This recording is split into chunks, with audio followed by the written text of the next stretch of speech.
Hey people. I never thought I'd be posting here, but I guess none of us do until our world flips upside down. I, 35M, have been married to my wife Jenna, 32F, for 6 years. We've had our ups and downs, like any couple, but I thought we had a solid thing going. She's beautiful, like walk into a room and every guy turns his head kind of beautiful. Tall, brunette, bright blue eyes, and this flirtatious energy that just lit up a place. I used to joke that her smile could cause accidents. I guess I was more right than I knew. Things started to feel off about 6 months ago. It wasn't big at first. Just little things that didn't sit right. She started spending more time getting ready to run errands than she ever did when we went out together. Her phone started living face down, and the passcode changed. She said it was for security because of work. She does admin stuff at a private clinic, but I'm not dumb. Then came the toothaches. I'm not kidding, she suddenly started having these constant toothaches. Like, weekly. Sometimes twice a week. She'd say things like, "Ugh, this molar is acting up again," or "I think I need another cleaning." She even blamed one on popcorn. I suggested going to our regular family dentist, but she said she was seeing a specialist that a coworker recommended. Okay, fine. I didn't think much of it at first. But then the visits started piling up. She was spending more time at the dentist's office than I thought was normal. I asked for the name of the place once, thinking maybe I'd look into making an appointment for myself, and she totally froze. Then she gave me some half-mumbled clinic name that didn't even pop up when I searched it. I wanted to trust her. I really did. But the feeling in my gut kept getting worse. And the more I pushed the thought aside, the more it clawed its way back in. And then came the day that changed everything. So one Friday afternoon, Jenna said she had another emergency dental appointment. My crown feels loose, she said, touching her cheek and wincing like she was in pain. I played it cool and just nodded. But inside? Something was screaming, "Follow her." I left work early and got in my car. I stayed a few cars behind as she drove, real amateur spy stuff. My hands were sweaty. My heart was pounding. I felt like a psycho. What if I was wrong? What if she was actually in pain and I was just being paranoid? Well, I wasn't. She didn't go to any clinic. She pulled into this small building on the edge of town that looked more like a boutique than a dentist's office. It had frosted glass windows and no signage. Sketchy as hell. I parked across the street and waited. 10 minutes passed. Then 20. And just when I was about to talk myself out of doing anything stupid, I saw her. Jenna stepped outside. Smiling. Laughing. And behind her? A guy in his late 40s, tanned, handsome, and definitely not dressed like a dentist. He wasn't wearing a white coat, just a tight polo that showed off gym arms and that kind of overconfident smirk you see in guys who know they get attention. He walked her to her car and then they kissed. Not a little peck. A full-on, hand-on-waist, body pressed against her kind of kiss. My stomach dropped. I snapped a photo with my phone. Not because I needed proof I already knew, but because I knew she'd lie. I felt like someone had just punched a hole through my chest. I didn't even confront her right there. I just sat in my car watching her drive away, trying to figure out how the hell my wife went from brushing her teeth with cinnamon Colgate to brushing up against some back alley Casanova with a dental chair. That night, I pretended everything was normal. She came home, claimed the crown issue was resolved, and went straight to shower. I just nodded and made dinner like a zombie. I needed a plan. Because the next step was confrontation. The next morning, I waited until she was settled with her coffee before I dropped it. I started casual. "Hey, how's your tooth feeling today?" She blinked. "Oh, much better." He adjusted the crown a little, said it wasn't seated right. "Oh yeah? Must have been a quick fix," I said, watching her closely. "What's the name of that clinic again?" I was thinking of going in for a cleaning. And there it was, that half-second hesitation. Her eyes darted. Her mouth opened, then closed. It's called, Brighton Smiles? Yeah, Brighton Smiles. I already knew the place didn't exist. Funny, I said, pulling out my phone. Because I followed you yesterday. And unless Brighton Smiles is operating out of an unmarked building with a guy who wears Armani and kisses his patients, you're lying. Boom. The blood drained from her face. Her coffee cup trembled in her hand. What? What the hell, you followed me? Oh, now that's the issue? That I followed you? Not that you're cheating on me with your dentist? She got up from the table so fast she nearly knocked her chair over. It's not what you think, okay? He's not even technically my dentist. He's someone I met through a friend, and yes, we hung out, but it wasn't serious. Hung out? I said, deadpan. Jenna, you made out with him in a parking lot. You faked toothaches to see him. You lied to me for weeks.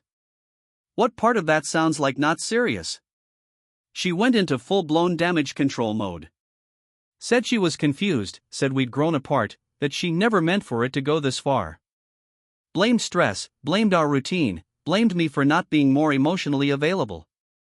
Classic gaslight playbook. But I just stood there, arms crossed, letting her throw excuses around like confetti. None of it landed. She could dress it up however she wanted, floss it, polish it, numb it with Novocaine, but the rot was there. She cheated. Lied. Repeatedly. And I wasn't sure I could unsee it. After the confrontation, everything felt surreal. Jenna tried to pivot the conversation into couples therapy like it was some sort of band-aid for what she'd done.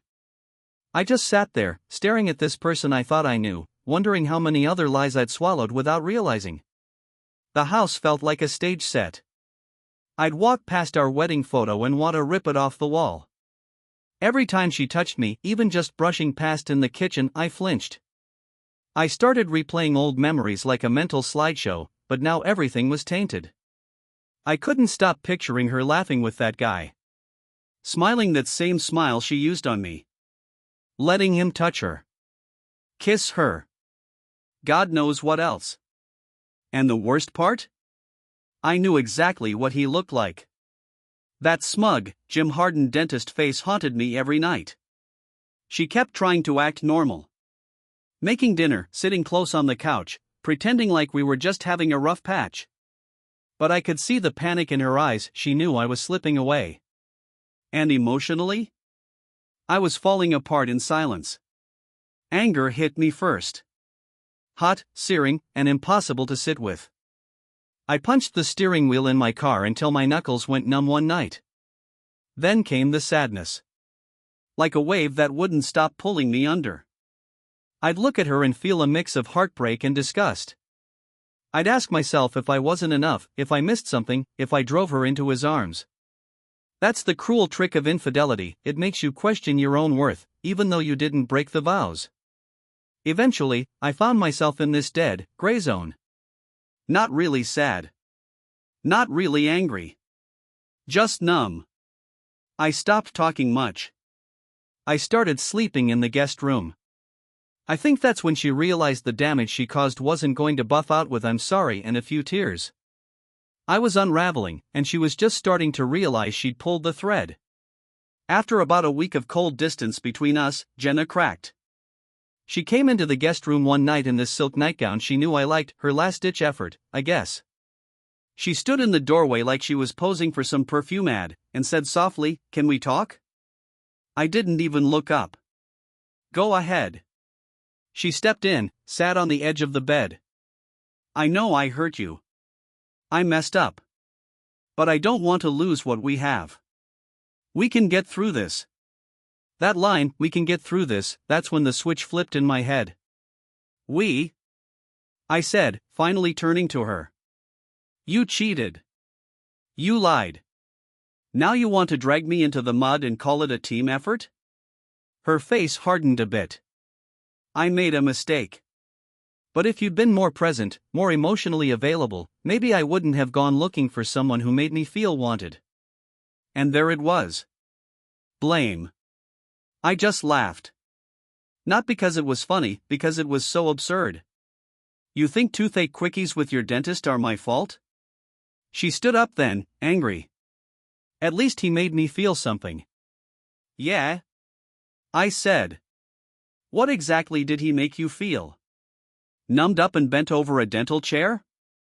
That stung. She flinched. And for a second, I saw her. Not the flawless, sexy Jenna who lit up rooms, but the manipulative, insecure version hiding underneath. She was always good at wearing masks. Turns out, even her pain was fake. She didn't cry. She didn't plead. She just left the room. And in that moment, I knew I'd seen the real her for the first time. Whatever we had before? It was gone. What replaced it was a cold, surgical kind of clarity. The same kind a dentist might use before pulling out a dead tooth. This marriage had rot. And I wasn't going to pretend it didn't stink anymore. After that night, something inside me shifted. I stopped waiting for apologies that meant anything. I stopped hoping she'd wake up one day and realize what she'd destroyed. I started thinking practically, like a man planning a clean extraction. Because that's what this was now, not a marriage, but a removal. I got a lawyer the next day. Didn't tell her right away. I wanted to line things up before dropping the bomb. Quietly gathered documents, changed my passwords, removed her from shared accounts.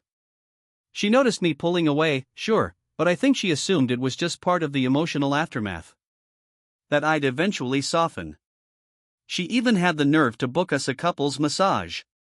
Said it was a way to reconnect.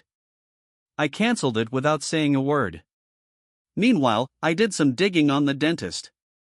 Turns out, he wasn't even technically licensed in this state. He was a cosmetic dentist who worked in a private boutique clinic for influencers and socialites, mostly veneers and whitening for people with too much money and no sense. I guess Jenna fell for the image, fancy hands, cologne, probably whispered sweet nothings while checking her bite alignment. I also found out she never told him she was married. Yup. She played single. My guess?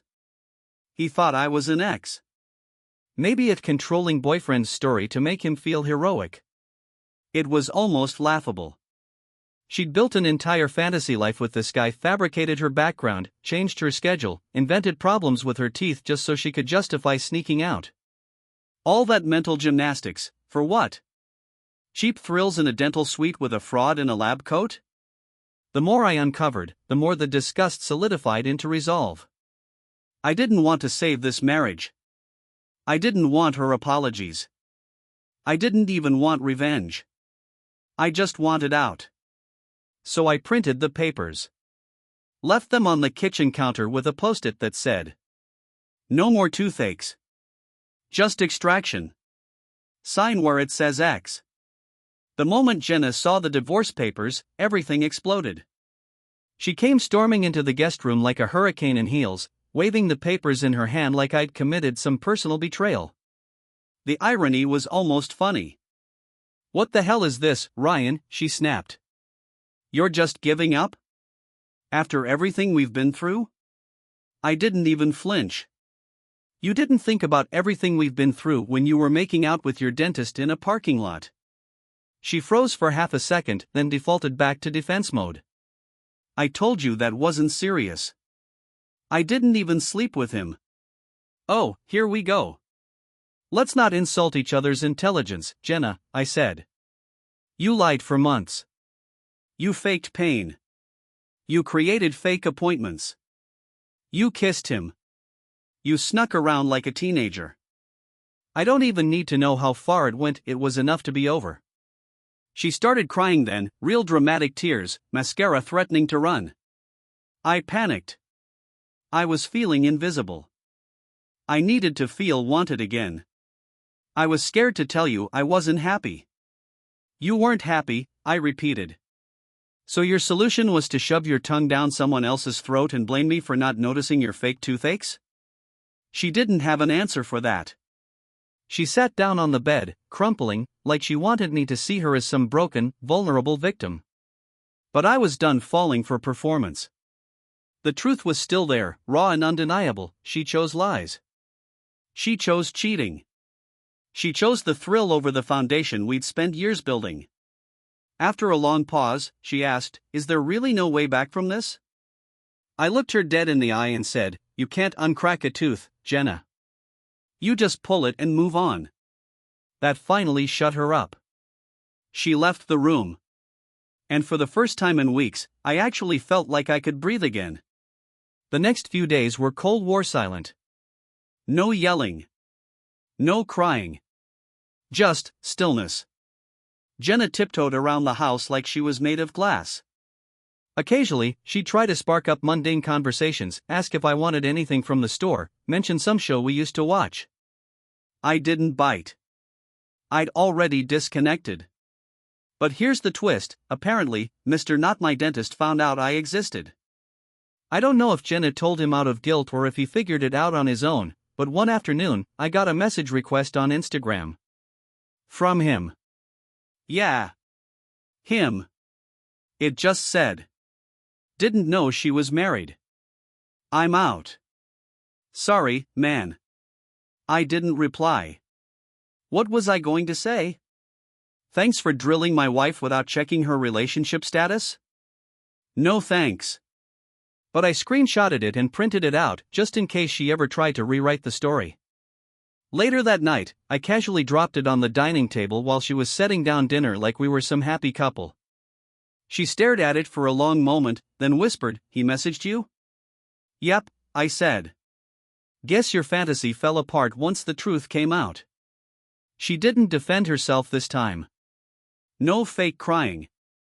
No spin. Just stood there, blank, like someone pulled the last card from the house she built.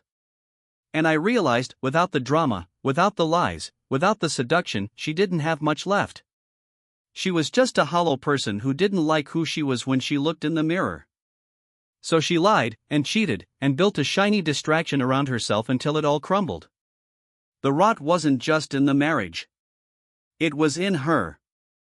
And you know what? That realization didn't hurt.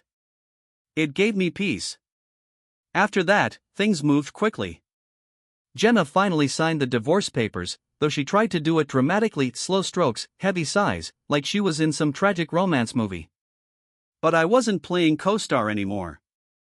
I just nodded, took the signed forms, and walked out to scan and send them to my lawyer. No ceremony. No goodbye kiss. Just business. She stayed in the house for another week while figuring out her next move. Claimed she'd be staying with a friend. I didn't ask who. Didn't care. She could crash at a Motel 6 or crawl back into the dentist's chair for all I cared. The day she left, she tried one more time. Left a note on my pillow. "You were the best thing that ever happened to me. I wish I'd realized it before I ruined everything. I'll always love you." I read it once. Then folded it neatly and dropped it in the trash. That wasn't love. Love doesn't come with betrayal buried beneath fillings and fluoride lies. I went through the house and started clearing out reminders. The wedding photo came down first. Her wine glasses, the ridiculous his and hers towel she bought last Christmas, the framed quote she loved that said, "Love is the root of all things." Gone. I deep cleaned the kitchen one night while blasting music. Scrubbed the counters until they shine like the day we moved in. It felt symbolic. Like I was scrubbing her out of my life, one Clorox swipe at a time. And for the first time in months, I felt like myself again. No more lies. No more waiting for phantom toothaches. No more wondering if I was enough. Just me. Free. Looking back, this whole nightmare taught me a few things, some harsh, some painfully obvious. First, trust is fragile as hell. You don't realize how much you lean on it until it's gone. Jenna's lies weren't just about cheating, they were about breaking the foundation of us. Second, people can hide behind appearances. She was stunning, flirty, confident, that kind of woman who turns heads wherever she goes. But underneath? A web of lies and insecurity. It's a reminder not to confuse surface charm with honesty or loyalty. Third, confrontation sucks, but it's necessary.